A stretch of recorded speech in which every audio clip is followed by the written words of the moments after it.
저는 북한 최고 권력의 중심을 지켰던 사람입니다. 김정은의 딸 김주애를 그림자처럼 따라다니며 목숨으로 지켰던 경호부대원이었습니다. 여러분, 제가 지금 이 자리에서 이 이야기를 한다는 것 자체가 기적입니다. 북에 계신 저의 부모님, 누나, 가족은 지금 이 순간에도 제 때문에 고통받고 계실 겁니다. 하지만 저는 말해야 합니다. 제가 목격한 그 치욕적인 진실을 대한민국 국민 여러분께 반드시 알려드려야 합니다.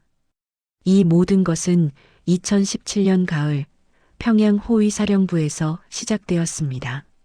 그때 저는 38살 인민군 특수부대 10년과 보위부 경호국 7년의 경력을 가진 베테랑 경호원이었습니다.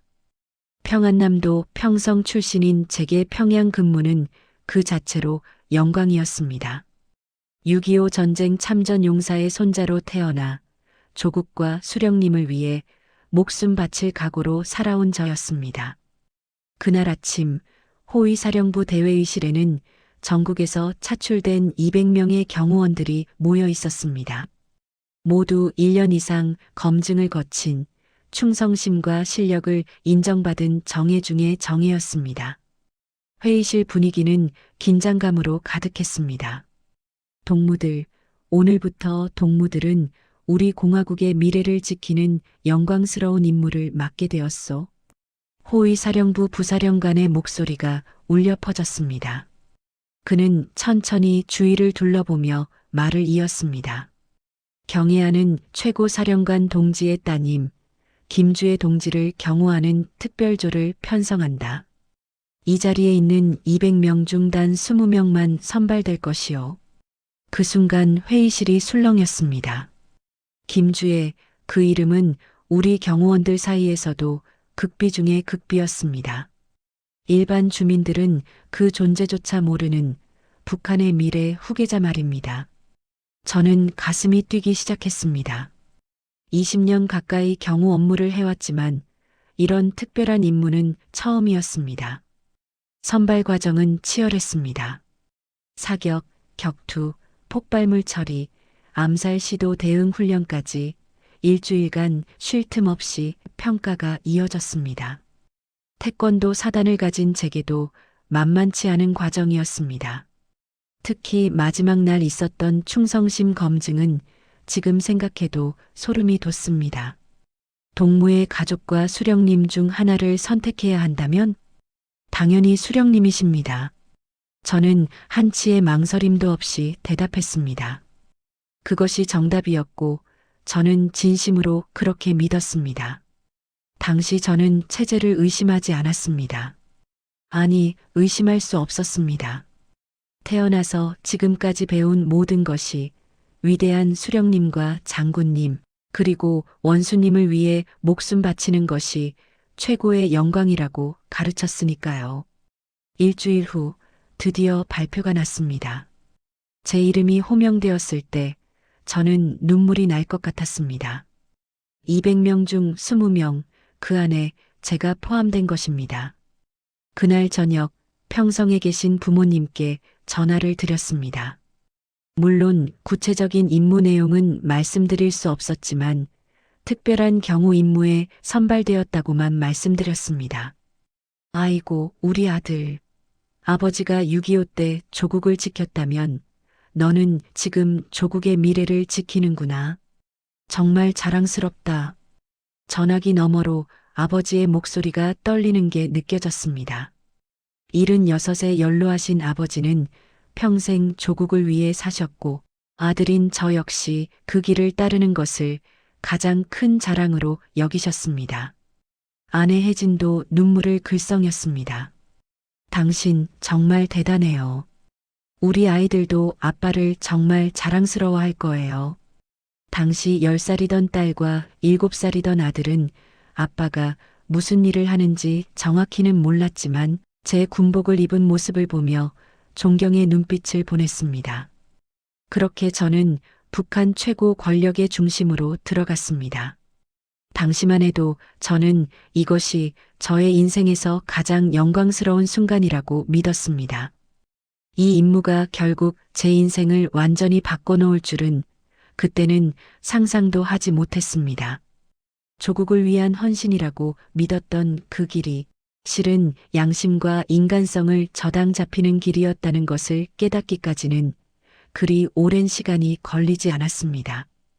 경호 임무를 시작한 지 2년이 지난 2019년 겨울, 제 인생을 완전히 바꿔놓은 그날이 찾아왔습니다.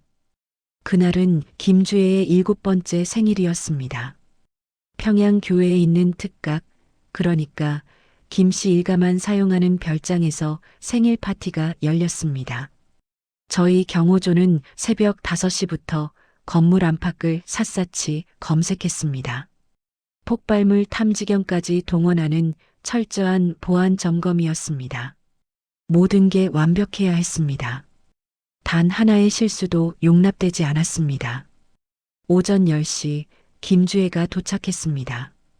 분홍색 드레스를 입은 어린 소녀는 마치 동화 속 공주 같았습니다. 저는 입구에서 3미터 거리를 유지하며 주변을 경계했습니다. 경호원의 눈은 보이되 존재는 보이지 말아야 합니다. 그것이 우리가 배운 철칙이었습니다. 그런데 그날 제 눈에 들어온 것은 경호 대상이 아니었습니다. 바로 파티장에 차려진 음식들이었습니다. 여러분, 저는 지금도 그 장면을 잊을 수 없습니다.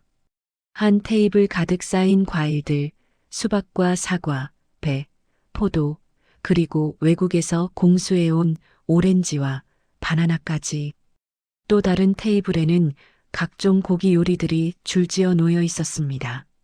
소고기, 돼지고기, 닭고기, 심지어 랍스터와 연어까지. 케이크만 해도 5개가 준비되어 있었고 그중 가장 큰 것은 어른 키만큼 높았습니다. 초콜릿, 사탕, 과자들은 또 얼마나 많던지. 외국 브랜드 이름이 적힌 상자들이 한쪽 벽면을 가득 채우고 있었습니다. 그 순간 제 머릿속의 계산기가 돌아가기 시작했습니다. 군 생활 20년 동안 배급 관리를 해봤던 제게는 대략적인 추산이 가능했습니다. 저 음식이면 일반 주민 가족이 1년은 거뜬히 먹겠구나. 아니, 1년이 아니라 2년도 가능할 것 같았습니다. 한 어린아이의 생일 파티 하루를 위해 수십 가구가 1년 동안 먹을 수 있는 식량이 소비되고 있었습니다. 하지만 저는 그 생각을 머릿속에서 지우려 애썼습니다. 이건 수령님 가족이야. 우리 공화국의 상징이시니까 당연한 거야. 스스로를 그렇게 설득했습니다. 경호 임무에 집중하려 노력했습니다. 그런데 바로 그날 오후 저는 평성에 계신 어머니로부터 전화를 받았습니다. 정확히는 누나한테서 온 전화였습니다. 민철아, 어머니가 쓰러지셨어. 뭐? 무슨 일이야? 배급이 석 달째 안 나와서 어머니가 옥수수 죽만 드시다가 영양실조로 쓰러지신 거야. 지금 집에 누워 계시는데 병원에 갈 돈도 없고. 누나의 목소리가 떨리고 있었습니다. 저는 그 자리에서 얼어붙었습니다. 고개를 들어 다시 파티장을 바라봤습니다. 아이들 웃음소리가 들렸고 음식은 여전히 넘쳐나고 있었습니다. 김주혜는 케이크를 한 입 베어 물고는 너무 달아요 하며 나머지를 접시에 남겨두었습니다. 그 순간 제 가슴에 뭔가 무너지는 소리가 들렸습니다. 여기서는 한 입 먹고 버리는 케이크가 저 멀리 평성에서는 어머니가 굶어 쓰러질 만큼 귀한 건데. 그날 밤 저는 잠을 이룰 수 없었습니다. 경호원 숙소 침대에 누워 천장만 바라보며 밤을 새웠습니다. 제 머릿속에는 두 장면이 계속 교차했습니다. 넘쳐나는 파티 음식과 옥수수죽 한 그릇으로 연명하다 쓰러진 어머니. 이게 맞는 건가? 이게 우리가 지키는 조국인가? 처음으로, 정말 처음으로 그런 생각이 들었습니다. 20년간 한 번도 의심하지 않았던 체제에 대해 균열이 생기기 시작한 것입니다. 하지만 저는 그 생각을 곧바로 지워버렸습니다. 아니, 지워버리려고 애썼습니다. 이건 위험한 생각이야. 이런 생각을 하면 안 돼. 하지만 한 번 생긴 의문은 쉽게 사라지지 않았습니다. 그것은 작은 씨앗처럼 제 마음속에 뿌리를 내리기 시작했습니다. 그리고 그 씨앗은 앞으로 저를 완전히 다른 사람으로 만들어갈 것이었습니다. 조국을 위해 목숨 바칠 각오로 살던 충성스러운 경호원에서 진실을 보고 더 이상 침묵할 수 없는 한 사람으로 말입니다. 2020년 전 세계에 코로나가 퍼지면서 북한은 완전히 봉쇄되었습니다. 국경이 닫히고 중국과의 무역도 끊겼습니다. 일반 주민들에게는 재앙이 시작된 것입니다. 하지만 제가 경호하던 곳, 권력의 중심부는 전혀 달랐습니다. 오히려 더 호화로워졌다고 해야 할까요? 김주애의 교육을 위해 외국인 교사들이 특별 전세기로 들어왔습니다. 러시아에서 온 발레 선생님, 중국에서 온 피아노 선생님, 영국에서 온 영어 선생님까지 코로나로 국경이 봉쇄된 상황에서도 권력만 있으면 모든 것이 가능했습니다. 저는 매일 그 광경을 지켜봐야 했습니다. 김주애를 위한 전용 승마장이 새로 지어졌습니다. 수입산 명품 말 3마리가 들어왔고 승마복과 장비만 해도 일반 노동자 10년치 월급에 해당하는 금액이었습니다. 교재는 모두 외국 원서였고 간식으로 나오는 과일과 초콜릿은 전부 수입품이었습니다. 그 시간 평성에 계신 부모님은 어떠셨을까요? 누나한테서 오는 소식은 갈수록 처참했습니다. 민철아, 이번 달도 배급이 안 나왔어. 아버지가 당뇨가 있으신데 약을 구할 수가 없어. 장마당에서 중국산 약을 파는데 너무 비싸서 우리 식구들 밥도 제대로 못 먹는 판에. 누나는 방직 공장 노동자였지만 공장이 멈춘 지 오래였습니다. 전기가 들어오지 않아 기계를 돌릴 수 없었기 때문입니다. 그래서 누나와 형부는 장마당에 나가 품팔이를 했습니다. 남의 집 김장을 담가주고 석탄을 날라주고 무엇이든 할 수 있는 일을 했습니다. 하루 벌어 하루 먹고 사는 삶이었습니다. 저는 매달 월급의 절반을 고향으로 보냈습니다. 경호원 월급이 일반인보다는 나았지만 그것만으로는 턱없이 부족했습니다. 특히 약값이 문제였습니다. 아버지의 당뇨약 한 통이 일반 노동자 한 달치 월급이었으니까요. 그러던 어느 날 저는 결코 들어서는 안 될 대화를 듣게 되었습니다. 김주애의 교육계획을 논의하는 고위 간부 회의였습니다. 저는 회의실 밖 복도에서 경호를 서고 있었습니다. 문이 완전히 닫히지 않아 안에서 나오는 대화가 들렸습니다. 동무, 이번 교육 예산이 너무 과하지 않소? 주민들 사이에서 불만이 나오고 있소. 한 간부가 조심스럽게 말했습니다. 그러자 다른 목소리가 비웃듯 대답했습니다. 주민들, 그까짓 것들이 뭘 알겠소. 개처럼 길들이면 되는 거요. 먹을 것 조금만 주면 꼬리치고 안 주면 지저대고. 그게 인민 아니오? 그래도 요즘은 장마당에 사람들이 너무 많이 몰려서 장마당은 필요하기요. 국가가 먹여 살릴 수 없으니 알아서 굶어 죽지 말라고 장사하게 내버려 두는 거 아니오. 대신 우리 당과 수령님만 잘 모시면 되는 거요. 저는 그 자리에서 굳어버렸습니다.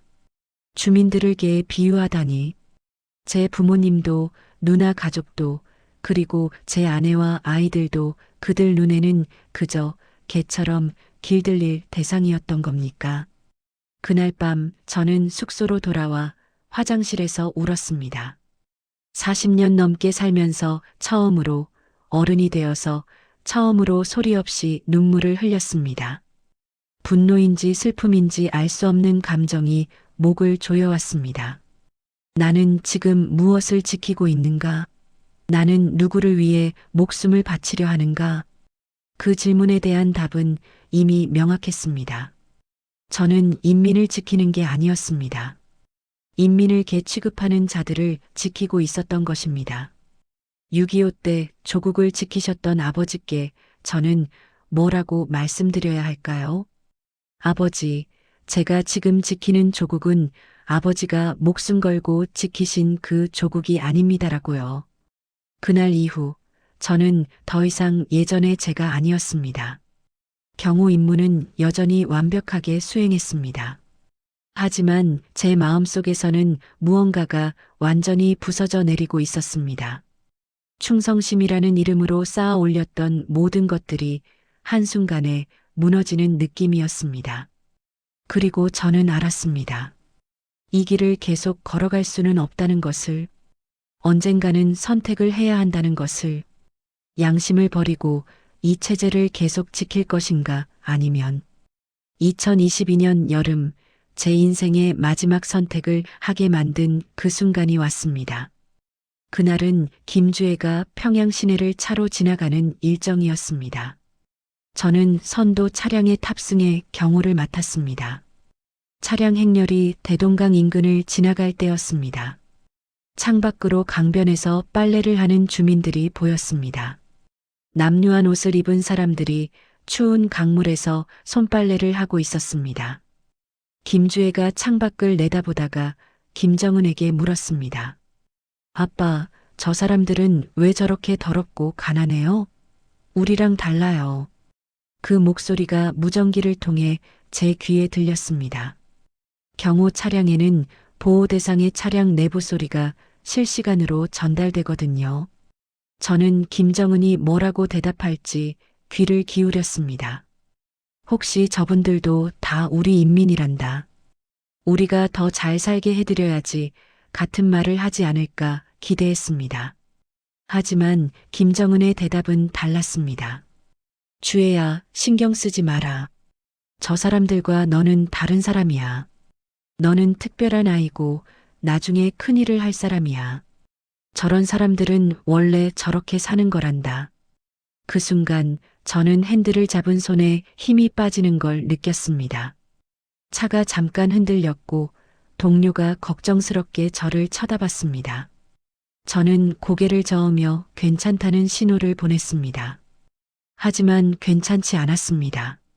전혀 괜찮지 않았습니다. 저 사람들과 너는 다른 사람이야.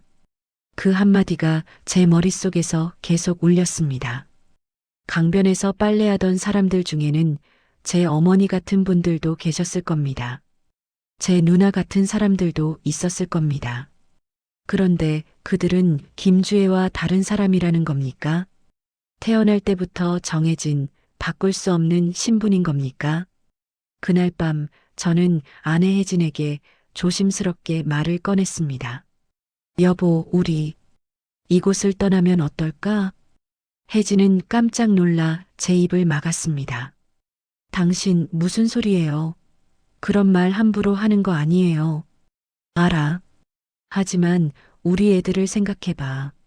우리 딸과 아들이 이 나라에서 평생 저렇게 살아야 한다고 생각하면 저는 낮은 목소리로 제가 목격한 것들을 이야기했습니다. 김주애의 생일 파티, 고위층의 대화, 그리고 오늘 들은 그 말까지. 혜진은 눈물을 흘리며 고개를 끄덕였습니다. 저도 알아요. 유치원에서 아이들 가르치면서 느껴요. 어떤 아이는 도시락도 제대로 못 싸오고 어떤 아이는 배가 고파서 수업 시간에 꾸벅꾸벅 졸고 당신, 우리 애들만큼은 그렇게 살게 하고 싶지 않아요. 그렇게 저희 부부는 결정했습니다. 우리 아이들만큼은 진실 속에서 살게 하자고, 자유롭게 꿈꿀 수 있는 곳에서 살게 하자고. 하지만 가장 가슴 아픈 것은 부모님이었습니다. 저는 명절을 핑계로 평성에 다녀왔습니다.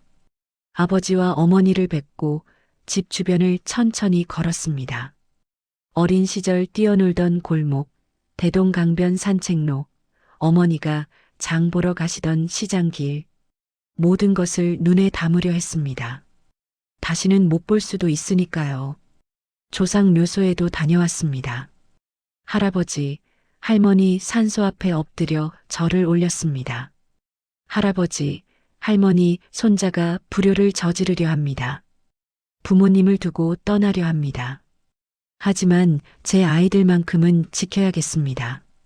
용서해 주십시오. 아버지께는 차마 말씀드릴 수 없었습니다. 6.25 때 조국을 지키셨던 아버지께 아들이 이 나라를 등지고 떠난다고 어떻게 말씀드릴 수 있겠습니까? 그저 아버지, 어머니 건강하세요. 자주 못 뵙지만 항상 생각하고 있습니다라고만 말씀드렸습니다. 그 후 석 달 동안 저는 준비했습니다. 경호 임무 중에 알게 된 국경 지역 정보를 정리했습니다.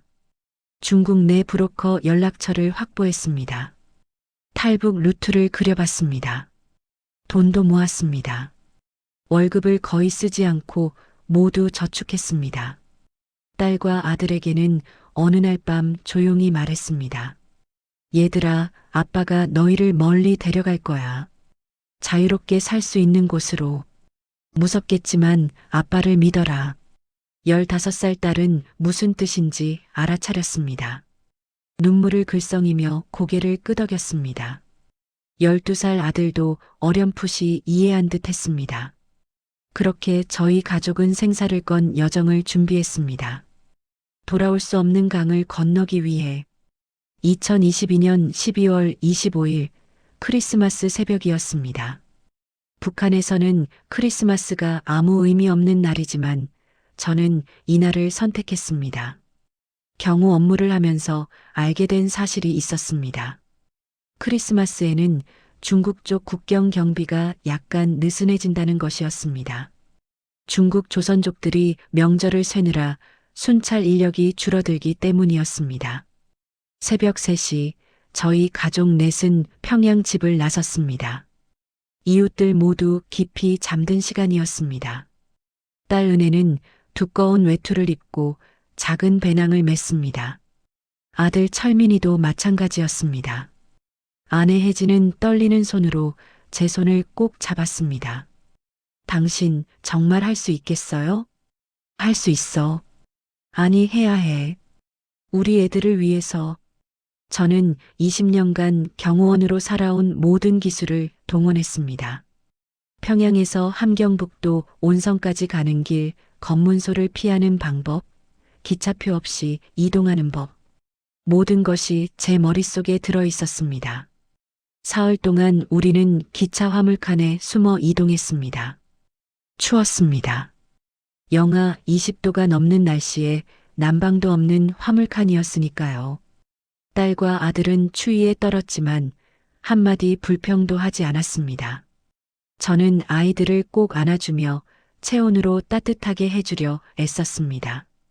12월 27일 밤 드디어 온성군 두만 강변에 도착했습니다. 강은 꽁꽁 얼어 있었습니다. 하지만 완전히 얼지는 않았을 수도 있었습니다. 12월 말은 미묘한 시기였습니다. 너무 일찍 가면 얼음이 약하고 너무 늦으면 봄이 와서 녹기 시작합니다. 저는 경호 업무를 하면서 파악해둔 순찰 패턴을 떠올렸습니다. 북한 국경 수비대는 밤 12시와 새벽 4시에 순찰을 돕니다. 우리가 건널 시간은 새벽 2시 30분. 순찰 사이에 공백 시간이었습니다. 얘들아, 이제 시작이야. 아빠가 먼저 가면 엄마 은혜, 철민이 순서로 따라와. 절대 소리 내지 마. 알았지? 아이들이 고개를 끄덕였습니다. 은혜의 눈에 눈물이 맺혀 있었지만 꾹 참고 있었습니다. 저는 먼저 강 위로 발을 내디뎠습니다. 얼음이 발밑에서 삐걱거렸습니다. 심장이 터질 듯 뛰었습니다. 20년 경호원 생활 중 가장 긴장되는 순간이었습니다. 테러범을 상대할 때도 암살 시도를 막을 때도 이렇게까지 떨리지는 않았습니다. 왜냐하면 그때는 제 목숨만 걸면 됐지만 지금은 가족 전부의 목숨이 걸려 있었으니까요. 강폭은 약 100m 정도였습니다. 천천히 조심스럽게 걸었습니다. 한 걸음, 두 걸음, 세 걸음. 뒤에서 아내와 아이들이 따라오는 발소리가 들렸습니다. 그때였습니다. 강 중간쯤 왔을 때 얼음 갈라지는 소리가 들렸습니다. 쩌지직. 제 심장이 멈추는 줄 알았습니다. 뒤를 돌아보니 은혜가 있는 곳의 얼음에 금이 가고 있었습니다. 은혜야. 저는 낮은 목소리로 외쳤습니다. 큰 소리를 내면 안 되지만 딸이 위험한 상황이었습니다. 은혜는 겁에 질린 얼굴로 저를 바라봤습니다. 그 순간 얼음이 더 크게 갈라지며 은혜의 한쪽 다리가 물속으로 빠져들어갔습니다. 으악! 은혜가 비명을 삼키려 애쓰며 몸부림쳤습니다. 저는 미친 듯이 달려갔습니다. 얼음이 부서질 위험도 신경 쓰지 않았습니다. 그저 내 딸을 구해야 한다는 생각뿐이었습니다. 경호원 훈련으로 단련된 몸이 빠르게 움직였습니다. 은혜에게 달려가 한 손으로 딸의 팔을 잡고 다른 손으로 혜진의 손을 잡았습니다. 철민아, 엄마 옷 잡아. 철민이가 혜진의 외투를 꽉 잡았습니다. 우리는 인간 사슬이 되어 은혜를 끌어올렸습니다. 다행히 은혜의 몸무게가 가벼웠고 제가 힘이 있었습니다. 온 힘을 다해 당겼습니다. 은혜가 얼음 위로 올라왔습니다. 하반신이 물에 젖어 얼어붙고 있었습니다. 하지만 살아 있었습니다. 제 딸이 살아 있었습니다. 은혜야, 괜찮아. 조금만 참아. 조금만 더 가면 돼. 저는 외투를 벗어 은혜를 감싸고 딸을 등에 업었습니다. 43살 중년의 몸이었지만 그 순간만큼은 20대의 힘이 솟아났습니다. 아버지의 힘이었습니다. 나머지 50m를 정신없이 달렸습니다. 뒤에서 혜진이 철민이 손을 잡고 뛰어왔습니다. 얼음이 조금씩 갈라지는 소리가 들렸지만 이제는 멈출 수 없었습니다. 마침내 중국 땅에 발을 디뎠습니다. 그 순간 저는 무릎을 꿇고 하늘을 올려다봤습니다. 하늘에 계신 할아버지, 할머니, 그리고 앞으로 다시 못 뵐 아버지, 어머니, 저희 가족을 지켜주셔서 감사합니다. 은혜는 제 등에서 떨고 있었고, 철민이는 숨을 헐떡이고 있었고, 혜진은 눈물을 흘리고 있었습니다. 하지만 우리는 살아 있었습니다. 우리는 자유를 향해 첫걸음을 뗀 것입니다. 중국 땅에 발을 디딘 그 순간 저는 자유를 얻었다고 생각했습니다. 하지만 그것은 착각이었습니다. 진짜 지옥은 이제부터 시작이었습니다. 강을 건넌 직후 저희는 미리 연락해둔 조선족 집으로 갔습니다. 길림성 영길시 외곽의 작은 마을이었습니다. 집주인은 60대 조선족 할아버지였습니다. 어서 들어오시오. 같은 핏줄끼리 도와야지. 할아버지는 저희를 지하실로 안내했습니다. 그곳은 단칸방이었습니다. 사람 4명이 누우면 꽉 찰 정도로 좁았습니다. 하지만 저희에게는 천국이었습니다. 따뜻했고 안전했으니까요. 은혜의 젖은 옷을 갈아입히고 할아버지가 끓여주신 따뜻한 국수를 먹었습니다.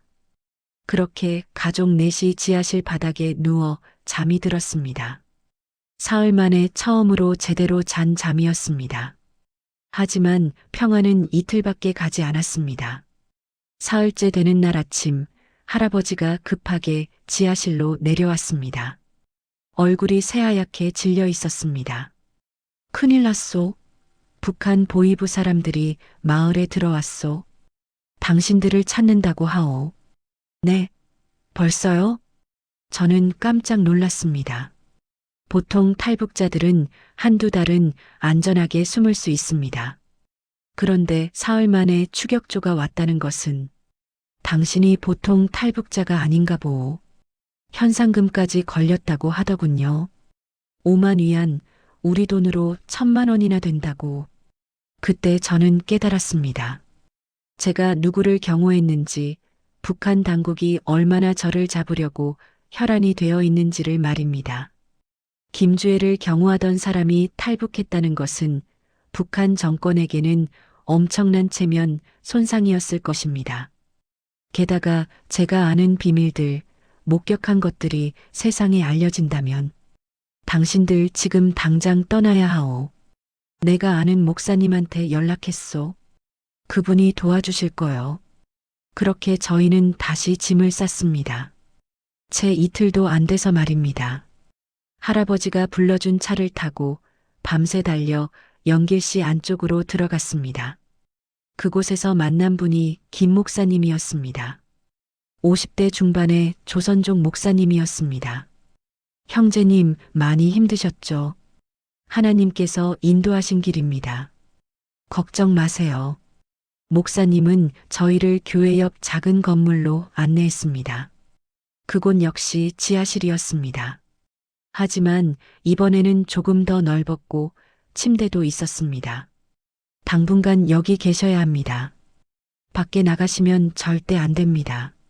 중국 공안도 문제지만 북한 사람들이 더 무섭습니다. 목사님의 말이 맞았습니다. 이후 석 달 동안 저희 가족 넷은 그 지하실에서 숨죽이며 살았습니다. 햇빛도 보지 못했습니다. 바깥 공기도 마시지 못했습니다. 그저 조그만 창문으로 들어오는 희미한 빛만이 낮과 밤을 구분하게 해줄 뿐이었습니다. 가장 힘든 것은 아이들이었습니다. 15살 은혜와 12살 철민이는 뛰어놀 나이였습니다. 하지만 지하실에서는 큰 소리로 말하는 것조차 조심해야 했습니다. 아이들은 하루 종일 누워 있거나 작은 목소리로 속삭이며 시간을 보냈습니다. 목사님이 가끔 책을 가져다 주셨습니다. 성경책과 한글 동화책이었습니다. 은혜와 철민이는 그 책들을 수십 번씩 반복해서 읽었습니다. 다른 할 일이 없었으니까요. 저는 밤에만 몰래 나갈 수 있었습니다. 목사님이 소개해준 건설 현장에서 막노동을 했습니다. 중국말을 못하는 게 가장 큰 문제였습니다. 아이고, 이 사람 중국말도 못해. 조선족 맞아? 현장 관리인이 의심의 눈초리로 저를 봤습니다. 저는 조선족 출신이라고 둘러댔지만 의심을 완전히 풀지는 못했습니다. 그래서 임금도 제대로 못 받았습니다. 하루 12시간을 일해도 다른 사람의 절반밖에 받지 못했습니다. 석 달이 지났을 때 또다시 위기가 찾아왔습니다. 목사님이 급하게 달려왔습니다. 형제님, 공안이 이 근처를 조사한답니다. 탈북자 색출 작전이래요. 또 옮겨야 합니다. 그렇게 저희는 세 번째 은신처로 옮겼습니다. 이번에는 농촌 지역이었습니다. 그곳에서 또 석 달을 숨어 지냈습니다. 그리고 다시 네 번째 곳으로. 중국에서의 석 달이 마치 3년처럼 느껴졌습니다. 매일 밤 잠들 때마다 생각했습니다. 내일 아침 깨어나면 북한으로 송환되어 있을까? 혜진도 아이들도 그런 공포 속에서 살았습니다. 어느 날 밤 철민이가 제게 물었습니다. 아빠, 우리 언제까지 이렇게 살아야 해? 나 학교 가고 싶어. 친구들이랑 놀고 싶어. 제 가슴이 미어졌습니다. 43살 아버지로서 아들에게 해줄 수 있는 말이 없었습니다. 조금만 더 참자, 아들아. 아빠가 꼭 너희를 안전한 곳으로 데려갈게. 하지만 저도 확신이 없었습니다. 이 도망자 생활이 언제 끝날지, 아니 끝나기는 할지조차 알 수 없었습니다. 우리는 중국 땅에 있었지만 여전히 북한의 그림자 아래 살고 있었습니다. 2023년 3월, 저는 결단을 내렸습니다. 중국에서의 삶은 한계가 있었습니다. 평생 도망자로 살 수는 없었습니다. 무엇보다 아이들을 학교에 보내야 했습니다. 은혜는 이미 16이 되어가고 있었고 철민이도 13이었습니다. 이 나이에 교육을 받지 못하면 평생 뒤처질 것이 뻔했습니다. 김 목사님께 조심스럽게 말씀드렸습니다. 목사님, 저희 한국으로 가고 싶습니다. 목사님은 한숨을 쉬며 고개를 끄덕이셨습니다. 알고 있었습니다. 이렇게 사는 게 답이 아니지요. 제가 아는 루트가 있습니다. 라오스를 거쳐 태국으로 가는 길입니다. 하지만 쉽지 않을 겁니다. 목사님 말씀이 맞았습니다. 그 길은 정말 쉽지 않았습니다. 3월 15일 저희 가족은 중국 남부로 이동하기 시작했습니다. 브로커가 안내하는 대로 기차를 타고 버스를 타고 때로는 밤새 걸어서 이동했습니다. 20일이 걸렸습니다. 그 20일 동안 우리는 사람 취급을 받지 못했습니다. 화물 트럭 짐칸에 숨어 이동하기도 했고 냄새나는 컨테이너 안에서 밤을 새우기도 했습니다. 은혜와 철민이는 배가 고파도 참았고 힘들어도 불평하지 않았습니다. 아이들은 더 이상 아이가 아니었습니다. 생존자였습니다. 드디어 라오스에 도착했습니다. 그곳에서 다시 일주일을 기다린 후 태국 국경으로 향했습니다. 라오스와 태국 국경은 메콩강으로 나뉘어져 있었습니다. 저희는 작은 배를 타고 강을 건넜습니다. 두만강을 건넌 지 석 달 만에 또다시 강을 건너고 있었습니다. 태국 땅에 발을 디뎠을 때 저는 안도의 한숨을 쉬었습니다. 이제 거의 다 왔다. 조금만 더 버티면 한국에 갈 수 있어. 하지만 그 안도감은 오래가지 못했습니다. 태국 출입국 사무소에서 문제가 생겼습니다. 저희가 제출한 서류를 보던 태국 공무원이 의심스러운 표정을 지었습니다. 이 여권, 가짜 같은데요? 브로커가 준비해준 위조 여권이었습니다. 하지만 태국 공무원 눈에는 금방 들킨 것입니다. 순간 제 온몸에 식은땀이 흘렀습니다. 가족들 모두 이쪽으로 오십시오. 우리는 분리되어 조사를 받았습니다. 저는 한쪽 방으로, 혜진은 다른 방으로, 은혜와 철민이는 또 다른 방으로 끌려갔습니다. 가족이 떨어지는 순간 제 심장이 터질 것 같았습니다. 조사실에서 태국 경찰이 물었습니다. 당신 어느 나라 사람이요? 진짜 신분 말하시오. 저는 한참을 망설였습니다. 진실을 말해야 할까, 거짓을 계속 유지해야 할까? 하지만 더 이상 거짓말로는 안 된다고 판단했습니다. 저는 북한에서 온 사람입니다. 탈북자입니다. 북한? 당신 왜 북한 떠났소? 제가 김정은의 딸을 경호하던 사람이었습니다. 하지만 그 체제를 더 이상 지킬 수 없어서 가족과 함께 나왔습니다. 경찰의 눈빛이 변했습니다. 믿기 힘들다는 표정이었습니다. 그는 동료와 뭔가 이야기를 나누더니 다시 저를 신문했습니다. 12시간 동안 조사가 계속되었습니다. 같은 질문을 수십 번 반복했습니다. 저는 진실을 이야기했습니다.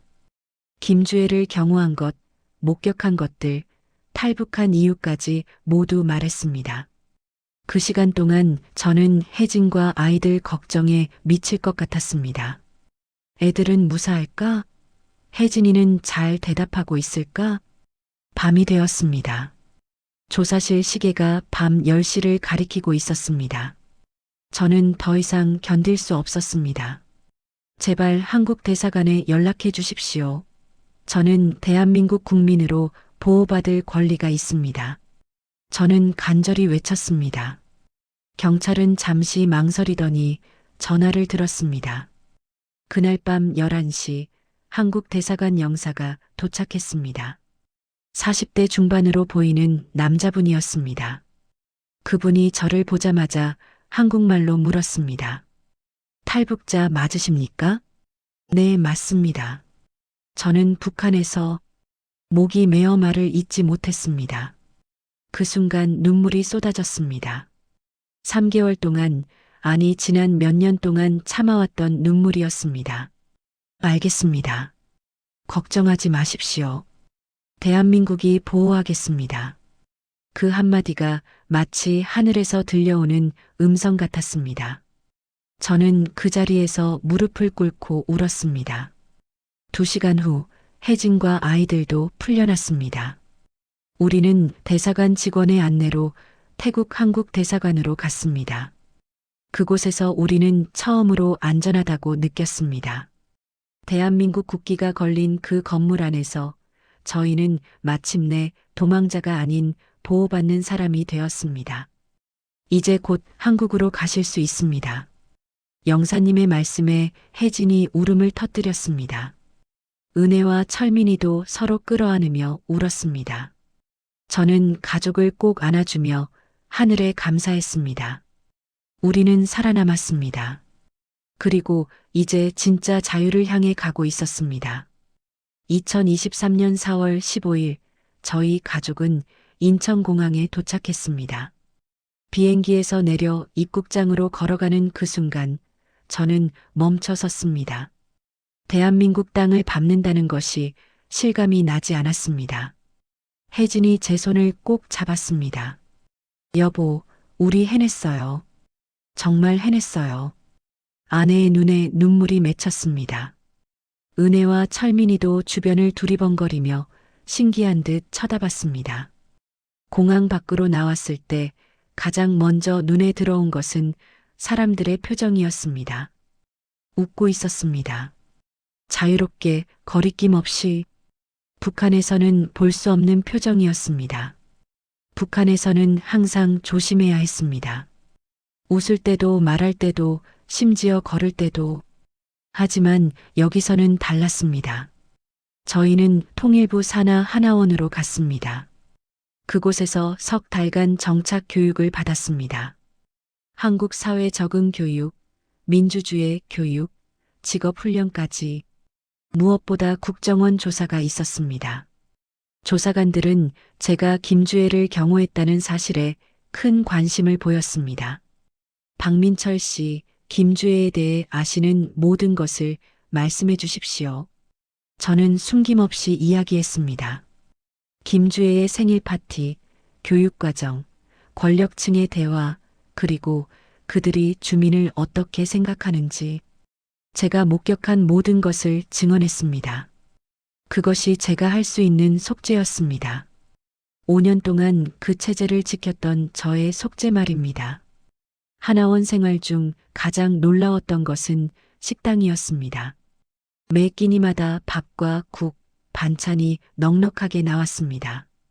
고기도 자주 나왔고 과일도 있었습니다. 어느 날 저녁 철민이가 저에게 물었습니다. 아빠, 여기는 특별한 곳이야? 이렇게 음식이 많이 나와? 아니야, 아들아. 여기는 특별한 곳이 아니야. 대한민국에서는 이게 당연한 거란다. 그 순간 저는 김주애의 생일 파티가 떠올랐습니다. 한 아이를 위해 1년치 식량이 낭비되던 그날. 하지만 여기 대한민국에서는 하나원에 있는 탈북민 모두가 김주애 못지않게 잘 먹고 있었습니다. 아니, 어쩌면 더 행복하게 먹고 있었습니다. 자유로운 마음으로 먹으니까요. 7월에 하나원을 수료하고 저희는 경기도의 한 아파트에 정착했습니다. 정부에서 지원해주는 전세 아파트였습니다. 처음 이사 온 날 저는 슈퍼마켓에 갔습니다. 진열대 가득한 식료품들을 보며 저는 한참을 멍하니 서 있었습니다. 라면도 수십 종류, 과자도 수백 가지. 누구든 돈만 있으면 살 수 있고 허락 없이 선택할 수 있는 것들. 이것이 자유였습니다. 선택할 수 있다는 것. 그 당연한 것이 북한에서는 불가능했습니다. 은혜와 철민이는 학교에 다니기 시작했습니다. 처음에는 적응이 힘들었습니다. 말투가 달랐고 모르는 것도 많았습니다. 하지만 선생님들과 친구들이 도와주었습니다. 어느 날 은혜가 학교에서 돌아와 신나서 말했습니다. 아빠, 오늘 선생님이 꿈이 뭐냐고 물어보셨어. 나 선생님이 되고 싶다고 했어. 북한 애들 가르치는 선생님. 저는 딸을 꼭 안아주었습니다. 북한에서는 꿈조차 선택할 수 없었습니다. 당에서 정해준 대로 살아야 했습니다. 하지만 여기서는 16살 소녀가 자기 꿈을 당당히 말할 수 있었습니다. 저는 현재 보안업체에서 일하고 있습니다. 20년간 경호 업무를 했던 경력을 살렸습니다. 주말에는 탈북민 정착을 돕는 자원봉사를 합니다. 제가 받은 도움을 다른 분들께 돌려드리고 싶어서입니다. 하지만 제 마음 한구석은 항상 아픕니다. 북한에 두고 온 부모님이 보고 싶습니다. 제가 떠난 후 아버지와 어머니가 어떤 일을 겪으셨을지 생각하면 가슴이 미어집니다. 누나 가족도 걱정입니다. 저 때문에 피해를 받았을 것이 분명합니다. 밤에 인터넷으로 북한 소식을 찾아볼 때가 있습니다. 김주애가 또 공개 석상에 나왔다는 뉴스, 북한 주민들이 여전히 굶주리고 있다는 소식, 볼 때마다 가슴이 아픕니다. 며칠 전 철민이가 물었습니다.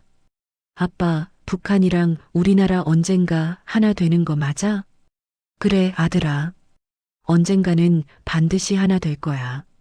그럼 나 평양 가볼 수 있어?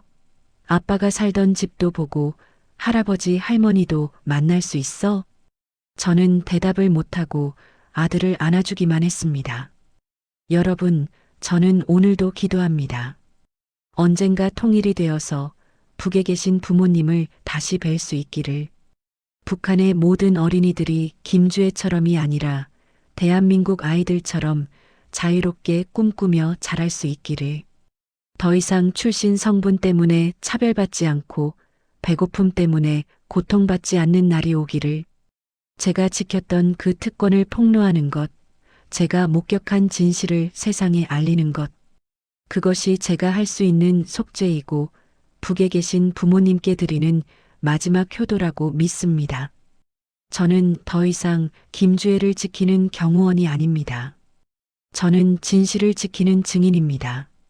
그리고 언젠가 통일된 조국에서 모든 아이들이 평등하게 자랄 수 있는 그날을 꿈꾸는 한 사람의 아버지입니다. 감사합니다. 끝까지 들어주셔서 감사합니다.